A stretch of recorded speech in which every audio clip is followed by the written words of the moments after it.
ये है कि आपकी स्किल्स में इजाफा हो, आप स्किल्ड हो जाएं और एक अच्छे लॉयर की तरह अपने केस को प्रेजेंट करें। तो आज का जो लेक्चर है ये थोड़ा मुनफरद है और मैं समझता हूँ कि आज के दौर में जो आज इतना डिजिटल और 2025 का जदीद दौर जा रहा है जिसमें हम मोबाइल को और अपने लैपटॉप को और अपने कंप्यूटर को एडवोकेसी में कैसे शामिल कर सकते हैं और इससे कैसे फ़ायदा उठा सकते हैं। यानी कि डिजिटल दौर में आर्टिफिशियल इंटेलिजेंस हमारी एडवोकेसी में हमारी क्या सपोर्ट कर सकती है, इसकी स्किल के हवाले से आज हमारे साथ मौजूद हैं मैडम समिया मुजतबा, एडवोकेट साहबा। आपने 2015 में LLB किया और उसके बाद जस्टिस कोर्स हार्वर्ड से किया। आपके सीनियर हैं नदीम कांजू साहब और MPhil भी आपकी तालीम में शामिल है जो कि 2023 में आपने किया। उसके अलावा UK और USA में आप कारपोरेट की प्रैक्टिस भी कर रही हैं और यहाँ मुल्तान से बैठ के भी अपने ऑफिस को चला रही हैं और अपनी लॉ फर्म को चला रही हैं। यानी कि वहाँ पे भी इनके साथ एडवोकेट जो हैं वो इन लिंक्ड हैं और मुल्तान में ऑनलाइन और यहाँ कारपोरेट में जितना भी जदीद सिस्टम है लाहौर और कराची में भी आपने प्रैक्टिस की और मुल्तान में अब आपके लिए यहाँ तशरीफ़ लाई है। इन्होंने ख़ुसूसी तौर पर टाइम दिया है और आपको आज advocacy in the digital ages, legal practice in the area of technology and artificial intelligence पर लेक्चर देंगी। मैं गुजारिश करूँगा मैडम समिया मुजतबा से कि आप तशरीफ़ लाएँ मैडम। Thank you. आपके हाथ में है। मेरा नहीं ख्याल है यहाँ पे कोई भी ऐसा शख्स होगा जिसने आर्टिफिशियल इंटेलिजेंस का लफ्ज़ नहीं सुना। कोई है तो अपना हाथ खड़ा करें। किसको AI का नहीं पता और जिसको पता है वो भी हाथ खड़ा करें। किसी ने AI यूज़ किया है आज तक किसी भी पर्पज़ के लिए? AI यूज़ किया होगा आपने, वो गिबली पिक्चर्स बनाई होंगी, अपनी पिक्चर्स एडिट की होंगी, आवाज़ चेंज की होगी AI के टूल्स यूज़ करके, ChatGPT यूज़ किया होगा, व्हाट्सएप के अंदर जो AI है मेटा AI यूज़ किया होगा, इंस्टाग्राम का AI यूज़ किया होगा। सब तरफ AI है क्यों? AI कर क्या रहा है? AI की ज़रूरत क्यों आ रही है? इसको इतना ज़्यादा हर फोरम पे इंक्लूड क्यों किया जा रहा है? और हमारी लीगल प्रैक्टिस में AI क्या कर सकता है? AI आर्टिफिशियल इंटेलिजेंस ये एक आपका टूल है, ये हर चीज़ का जवाब नहीं है। ये मैं पहले बताऊं, ये आपकी मदद के लिए एक टूल है। पहले किताबों के अंबार, फाइलों के अंबार से 3-4 दिन गुजरने के बाद आप एक समरी तैयार कर सकते थे। आज के दौर में आप वही फाइल्स अगर आप उनको डिजिटल कर लें, अपलोड करेंगे अपने AI टूल में और आपके पास बेहतरीन समरी आ जाएगी उन चीज़ों की भी शायद जो एक आपकी नज़र से भी ना गुजरी हो। अब यहाँ पे हम बात करेंगे सबसे पहले कि पाकिस्तान में क्या सिचुएशन है और बाहर क्या सिचुएशन है। रिसेंटली एक वीडियो वायरल हुई थी, अमेरिका में एक कोर्ट के अंदर एक वकील ने इजाज़त ली कि उन्हें वीडियो कॉन्फ्रेंस के थ्रू पेश होने दिया जाए। परमिशन उन्हें मिल गई, लेकिन ये जज को नहीं पता था कि वो जैसे वीडियो ऑन हुई तो एक AI एजेंट उनके सामने था, एक्चुअल वकील नहीं था। वो लॉयर ने अपना एक AI एजेंट तैयार किया और उसको ट्रेन करके कोर्ट में बाकायदा पेश होने भेज दिया। मतलब टेक्नोलॉजी यहाँ तक आ गई है कि आपको कोर्ट जाने की ज़रूरत नहीं है और वो आपके पीछे, मतलब आप खुद वहाँ पे नहीं भी हैं तो आपकी प्रेजेंस वहाँ पे मौजूद होगी। अब पाकिस्तान में एक केस वायरल हुआ था 2023 में। हालिया के एक जज हैं, इमेजिन अ प्लेस लाइक हालिया, नथिंग टू उनको मैं कुछ वैसे नहीं कह रही हूँ, लेकिन कि मतलब बहुत सारे लोगों को शायद पता भी नहीं कि फालिया एग्जिस्ट कर रहा है। फालिया के एक जज ने ChatGPT यूज़ किया था अपने केस में और इंटरनेशनल न्यूज़ बनी थी।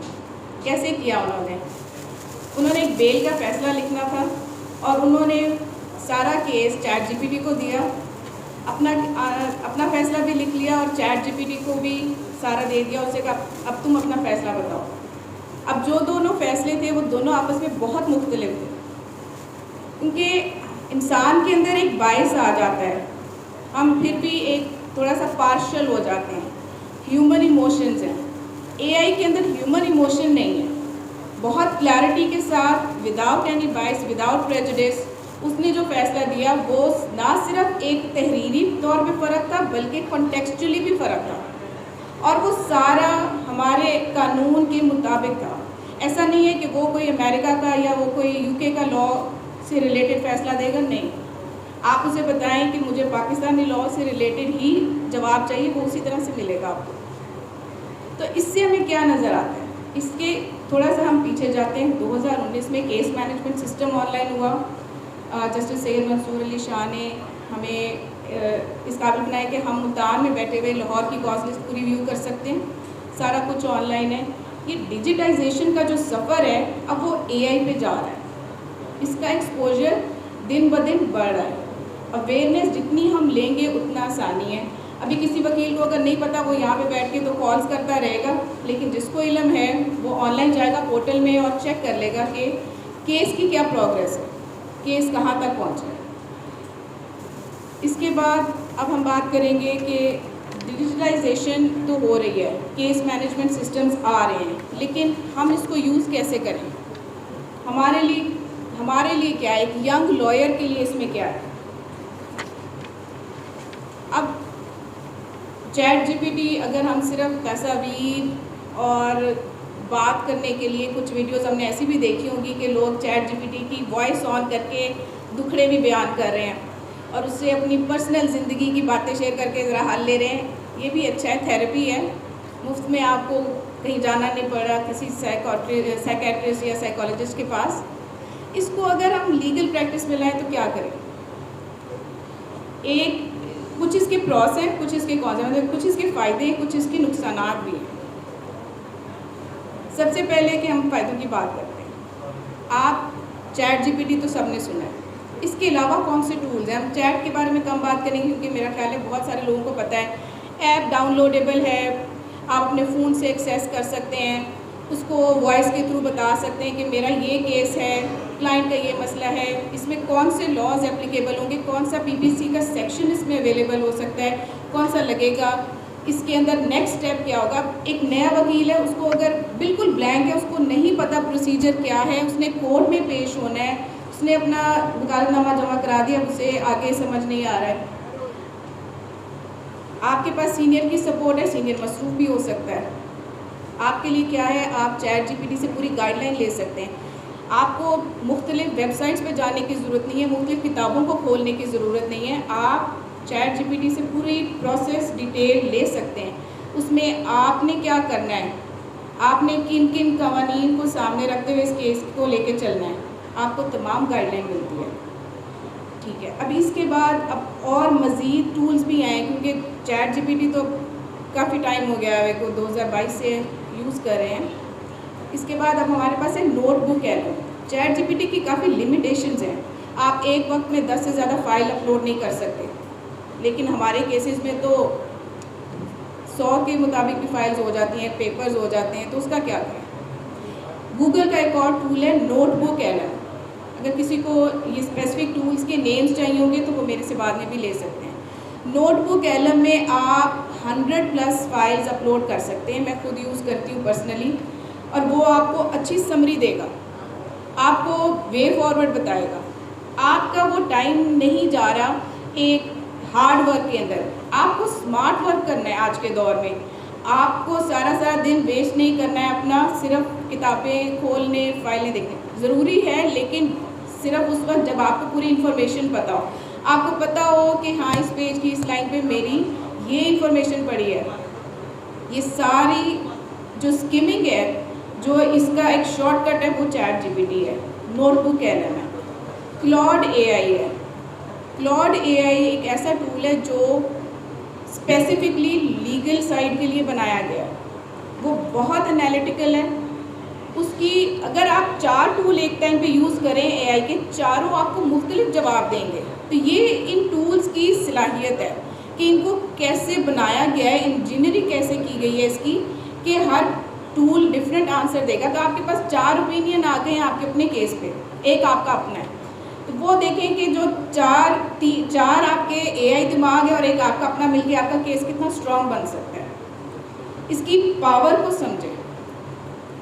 इसके बाद अब ये हैं ये टूल्स जो आपकी फाइलिंग प्रोसेस, आपके पेपर वर्क को जो है उसको स्मार्टली कवर करने की आपको सलाहियत दे रहे हैं। नेक्स्ट जो है इसके अंदर क्लॉड हमने बात की, notebook LM, chat GPT, Gemini है गूगल का टूल जो बिल्कुल सिमिलर है चैट GPT से, उसकी भी ऑलमोस्ट सेम सलाहियत है। फिर हमारे पास है इन टूल्स का नुकसान क्या हो सकता है। कोई हम दवाई लेते हैं उसका साइड इफ़ेक्ट तो होता ही है। हमारी जो कॉन्फिडेंशियल इंफॉर्मेशन है, ना सिर्फ हमारे क्लाइंट की भी एट रिस्क है। अब जैसे यूके में GDPR रेगुलेशंस हैं, बहुत सख्त कवानीन हैं। आप यहाँ पे भी हम भी अपनी किसी भी क्लाइंट की इंफॉर्मेशन ऐसी बिला वजह कहीं भी नहीं दे सकते। तो ऑनलाइन प्लेटफॉर्म पे बेशक वो हमारा अपना अकाउंट है, लेकिन वो सारी इंफॉर्मेशन एक सर्वर में स्टोर हो रही है। हो सकता है किसी दिन कोई बंदा गूगल करे और उसको वो सारी इंफॉर्मेशन एक्सेस में आ जाए उसके। तो कोई भी ऐसी नई टूल यूज़ करते हुए सबसे पहले उनकी प्राइवेसी पॉलिसीज़ को भी पढ़ें, पूरी इन्फॉर्मेशन लें। ये एक टाइम का जो टास्क है वो आपकी ज़िंदगी भी आसान बनाएगा, आपको पूरी इन्फॉर्मेशन मिलेगी। लेकिन इन सारी चीज़ों से भी बचने के लिए आप चैट GPT को एक फर्जिया स्टोरी बताएं जो एक्चुअल आपकी हो, नाम लिए बगैर। तो इस तरह आप कॉन्फिडेंशियलिटी भी प्रोटेक्ट कर सकते हैं और आप जवाब भी ले सकते हैं। इंफॉर्मेशन रिडैक्ट की जा सकती है डॉक्यूमेंट्स में से और आप उनको अपलोड करके भी यूज़ करें। अब हम बात करेंगे कि हम वकील जो हैं बहुत ज़्यादा डिपेंडेंट होते हैं अपने आसपास के लोगों पे। हमारा एक सर्कल, हमारी नेटवर्किंग बड़ी ज़रूरी है, क्योंकि हम अगर कोर्ट में किसी वजह से नहीं आ पा रहे हैं तो हम क्या करेंगे, हम कॉल करेंगे। हमारे ऑफिस में कोई है, हमारा मुंशी जो है वो हमारी लाइफ में सबसे इम्पोर्टेंट होता है। AI ने उसको भी रिप्लेस किया। क्लियो मैनेजमेंट सिस्टम है, लेक्सिस नेक्सिस है, वो आपके लिए क्या करते हैं, आपने कोर्ट की वेबसाइट का सिर्फ केस नंबर अगर डाल दिया है उसमें ऑटोमेटिकली सारा कुछ वो फेच करेगा। सारी फाइल्स जो को काउंसिल ने, अपोजिंग काउंसिल ने, आपने, जज ने, क्लर्क ने जो भी अपलोड किया है आपके फ़ोन में आपको अवेलेबल है, कहीं नहीं जाना पड़ रहा।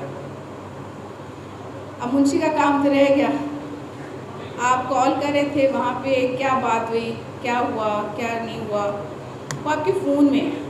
ये वक्त दूर नहीं है जब पाकिस्तान में सुप्रीम कोर्ट तक ये चीज़ें एप्लीकेबल हो चुकी हैं, हाई कोर्ट लेवल पे, डिस्ट्रिक्ट लेवल पे भी आ जाएंगी। तो अगर आप सब ये स्किल्स पहले से अचीव कर लेते हैं तो आपके लिए लाइफ बहुत आसान होगी, ना सिर्फ आपके लिए बल्कि उन लोगों के लिए जो आपसे मुंसलिक हैं, आप उनको भी ट्रेन कर सकेंगे। क्लियो क्या करता है, आपकी वो केस की सारी फैच कर लेगा। अगर उसमें केस मुलतवी हुआ है, डेट डाल गई है, वो भी आपके कैलेंडर में आ जाएगी और आपको वेट नहीं करना पड़ेगा अलार्म लगाने का या किसी की कॉल का। वो रिमाइंडर आपके लिए सेट होगा आपके कैलेंडर में कि इस दिन आपकी पेशी है, वो भी आगे जाएगी, वो भी ऑटोमेटिक खुद ही अपडेट हो जाएगा। ये सबसे बड़ा हमारा मसला होता है कि हमें एक खौफ रहता है कि हमारी डेट तो नहीं थी आज, कोई मिस तो नहीं हो गई है। ये भी क्लियो ने हल किया है AI की मदद से। ये सारे टोटली AI टूल्स हैं। पाकिस्तानी ने भी एक AI टूल बनाया है लॉ के रिलेटेड, उसका नाम है लॉ GPT। आप में से किसी ने लॉ GPT का सुना था पहले कि पाकिस्तानी ने बनाया है? इसको जाके ज़रूर सर्च कीजिएगा। चैट GPT जैसा ही है और उसमें पाकिस्तान के लॉ से रिलेटेड ज़्यादा इन्फॉर्मेशन अवेलेबल है। अगर आप उसको यूज़ करेंगे तो ज़्यादा क्लोज इन्फॉर्मेशन आपको मिल जाएगी। लेक्सिस नेक्सिस है, ये SCMR और PLD का इंटरनेशनल वर्जन है। तो जितनी चीज़ें आपको, अब मैं ये भी बता दूं, लेक्सिस नेक्सिस पे सिर्फ इंटरनेशनल चीज़ें नहीं, पाकिस्तान भी इंक्लूडेड है और सारी चीज़ें पाकिस्तान से रिलेटेड भी उसमें अवेलेबल है। कोई भी केस आपने सर्च करना है आप उधर करें। हमारा पाकिस्तान केस टेक्स्ट है, इंटरनेशनल केस टेक्स्ट है, को काउंसिल है, ये सारी चीज़ें आपके फिंगर टिप्स पे हैं। सिर्फ अब आपको रिसर्च के लिए नहीं डिपेंड करना है, आप बाकी चीज़ों के लिए भी डिपेंड कर सकते हैं। उससे अगला स्टेप, मेरा पूरा दावा लिख दो, वो आपको एक पूरा दावा लिख के दे देगा। मेरे हाथ में अभी कुछ पेपर्स हैं, मैंने एक ब्रीफ आउटलाइन बनाई थी ये सारी चैट जीपीटी ने लिखी है, उर्दू में भी लिखी है। मैंने उसे बताया कि मैंने इस टॉपिक पे लेक्चर देना है, मुझे एक ब्रीफ आउटलाइन दो और एक डिटेल्ड आउटलाइन दो। उसने मुझे सारी दे दी और मैंने कहा नहीं, मेरी ऑडियंस तो मुल्तान की है और पाकिस्तान की है। उसने मुझे उसी के रिलेटेड बना के दिया। अब इसके बाद हमारा अगला स्टेप क्या है? सारा कुछ तो एआई ने कर दिया है।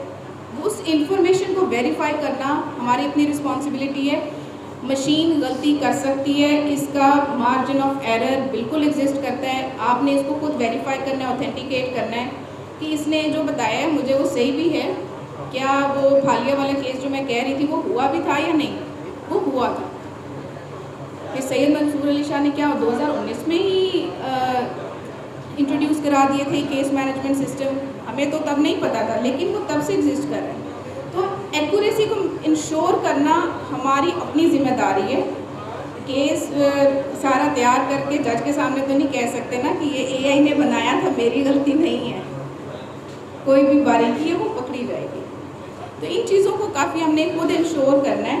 ये हमारी एज ए ह्यूमन खुद रिस्पॉन्सिबिलिटी और एज ए लॉयर ये रिस्पॉन्सिबिलिटी 10 टाइम्स बढ़ जाती है, क्योंकि बहुत सारे लोग हमारे पे रिलाई कर रहे हैं। इसके बाद आप मुझे बताएं, आप लोगों के कोई सवालात हैं? कोई जहन में कोई शक है कि एआई को तो मैं नहीं यूज़ कर सकता? जी पूछें प्लीज़।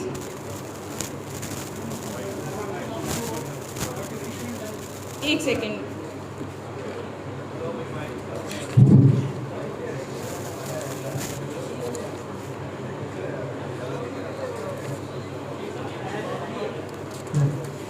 मैडम माशाल्लाह आपने जो विषय ऊपर बड़ा बेहतरीन तरीके से गाइड की है, लेकिन जहाँ तक मुझे लगता है जो कि ये एक ऐसा कहें कि मॉडर्न टॉपिक बन गई है, वर्ल्ड वाइड इसके ऊपर डिबेट्स भी चल रही हैं, स्टडीज़ भी इसके ऊपर हो रही हैं, रिसर्च इंस्टीट्यूट्स इस पे काम भी कर रहे हैं, जो कि हमें जो आज का नोटिफिकेशन वाले से आर्टिफिशियल इंटेलिजेंस का, मेरा ख्याल कि जब तक कि हम जो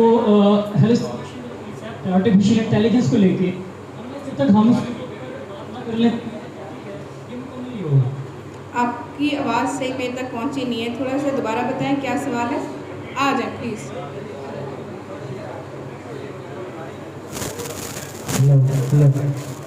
जी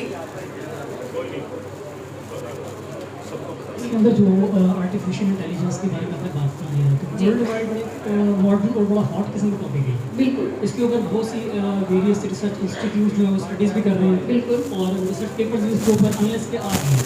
अब जो मेरा जो सवाल है, जो कि मेरा ख्याल है कि आर्टिफिशियल इंटेलिजेंस पर जब हम लोग बात करते हैं, जब तक कि हम हेलुसिनेशन का जो कंसेप्ट है, जब हम यूज़ करते हैं आर्टिफिशियल इंटेलिजेंस को, अनलेस जब तक हम इस पर बात ना कर लें तो हम मुझे नहीं लगता कि हमारा आज का जो टॉपिक है वो मुकम्मल होंगे।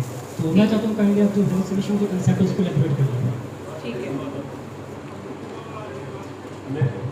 ये मैडम इसलिए मेरे ख्याल में एक दोस्त हमारे कहना चाह रहे हैं कि आर्टिफिशियल इंटेलिजेंस के बारे में जो एक आज का टॉपिक रखा हुआ है कि एडवोकेसी के अंदर वो कैसे हमारे लिए हेल्पफुल हो सकती है आर्टिफिशियल इंटेलिजेंस, उसको थोड़ा सा मतलब मोबाइल पे प्रैक्टिकल करके भी आप थोड़ा सा बता दें कि उसको हमने कैसे उसको डील करना है, कैसे उसको चलाना है, कैसे देखना है। ये भी थोड़ा मेरे ख्याल में मोबाइल से या हाँ स्क्रीन वाला भी हम नेक्स्ट टाइम करेंगे इंशाल्लाह।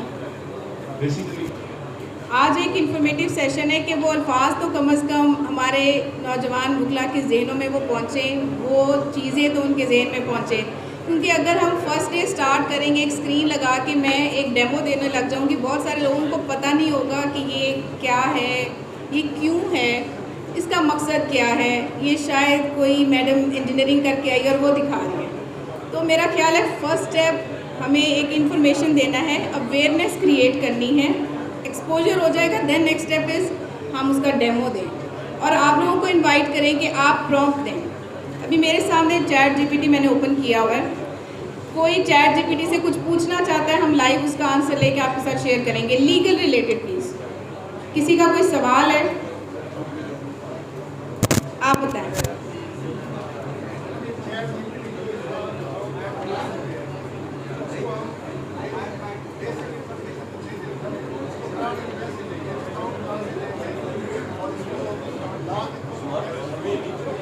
आपका इन टूल्स को देखें ये सारी मशीनें, मैं हॉल में जाऊंगी तो खामोशी हो जाए।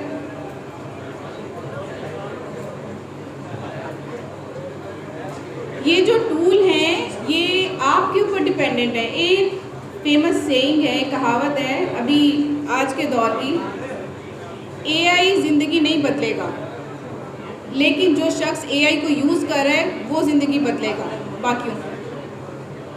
एआई खुद से कुछ नहीं करेगा जब तक आप उसे गाइडलाइन नहीं देंगे। समझे एक बच्चा है आपके पास छोटा सा, आप उसे कहें ये पेपर उठा दो, आप उसे नहीं बताएंगे किधर पड़ा है, कौन से कलर का है, कितनी दूर है, वो नहीं उठा पाएगा, वो अपने इर्द गिर्द ही देखता रहेगा, गलत जवाब देगा। एआई को ऐसे ही समझें, आपने उसको ABC की तरह सारी डिटेल बतानी है, कौन से कानून को हवाला देना है, आपके केस की सारी डिटेल क्या है, आपको क्या क्या लगता है इसमें कौन कौन से सेक्शंस आ सकते हैं, आपको ब्रीफ में क्या क्या चाहिए। मुझे पूरी टाइमलाइन चाहिए इवेंट्स की, डे 1 से लेके आज तक इसमें क्या क्या हुआ है, उसी हिसाब से पूरा एक टेबल बना के दो।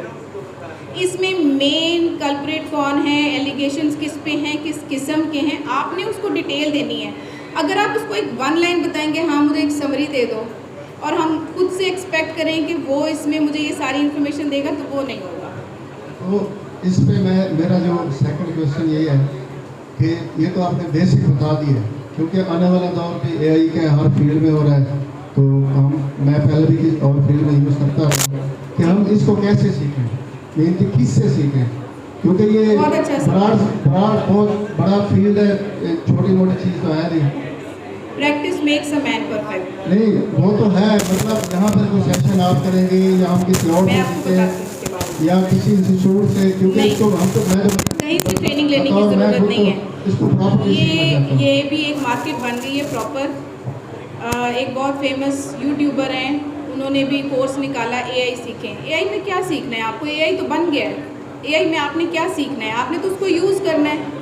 यूज़ करना आपको कौन सिखाएगा, ये कोई टूल नहीं है उस तरह का जिसको मैनुअली ऑपरेट करना है, ये तो आपको खुद जवाब देता है। मैंने 1000 नए टूल्स शायद इसी से सीखे हैं, स्क्रीनशॉट लेके मैं पेस्ट कर देती हूँ, मुझे बताओ इसमें नेक्स्ट स्टेप क्या है। तो ये बात आपको किसी और से क्यों समझनी है और उसके वो भी पैसे दे के समझनी कि भाई हाँ ये तुम्हारा ही फ़ोन है, तुम्हारा ही सब्सक्रिप्शन है, तुमने ही ये लिखना है। तो इस झांसे में तो बिल्कुल ना है कि कोई ट्रेनिंग करवा रहा है, ये भी उनका पैसा बनाने का तरीका है और आपका पैसे उड़ाने का तरीका है, सिंपल, ये बिल्कुल भी ना करें। इसका जो डिटेल सेशन है ना वो 1 to 1 होगा, जो आप अपने साथ खुद करें। आप ChatGPT डाउनलोड करके उस पर एक्सपेरिमेंट करें, 1 घंटा आपको अपना खुद यूज़ करें, उससे बात करें, उसको ट्राई करें। अपनी केस फाइल है एक ले जाएं आज आप, उसकी तस्वीर बनाएं, उसमें अपलोड करें। आप देखेंगे जो उसमें एक्चुअल अटर्नी ने जो भी फाइल किया था, जो आपके अपोजिंग काउंसिल ने फाइल किया था, और ये वो कैसी फाइल्स दे रहा है। ये जो आपकी लर्निंग यहाँ से होगी, ये आपको कोई नहीं सिखाएगा, ये आपको खुद करना होगा। अगर आप सोच रहे हैं कि वो 1 to 1 सेशन है, वो 1 to 1 सेशन ऐसी है कि ChatGPT की ऐप है मेरे पास, नोटबुक LM है और मैं खोलूँ और आपको तुम बताएं इसमें क्या लिखना है, तो वो तो वैसे ही है कि ये कहें आप बाद में, तो ये तो मैं खुद भी कर सकता था। किसी और फील्ड में यूज़ किया हुआ है। आपने किस फील्ड में यूज़ किया है? मैंने एग्रीकल्चर साइंसेस में यूज़ किया हुआ है, तो मुझे लॉ का ज़्यादा अभी नहीं है इसका यूज़ करने का, तो इसलिए मैं पूछ रहा हूँ कि इसकी बिल्कुल, जैसे आपने एक ऐसा सेशन हो जिसमें हमें पता हो कि इन्फॉर्मेशन कैसे पुट करनी है।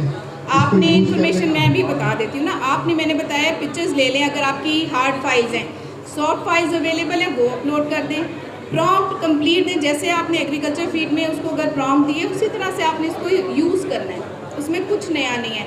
बहुत ज़्यादा हो सकता है तो एक आप उसको पर्सनलाइज कर सकते हैं ChatGPT को। ChatGPT आपको पर्सनलाइजेशन की ऑप्शन देता है, आप अपने स्पेसिफिक केस का GPT बना सकते हैं, उसमें फाइल्स अपलोड कर सकते हैं और वो सिर्फ उन्हीं फाइल्स को देखते हुए आपको एक रिस्पांस देगा। आप PPC CPC जो भी है सारा अपलोड कर दो और आप उसे कहो कि हाँ इसमें मुझे बताओ, इसको एक्सप्लेन करो, अब मेरे केस में इसकी एप्लीकेशन क्या है वो मुझे बताओ। Thank you. वालेकुम।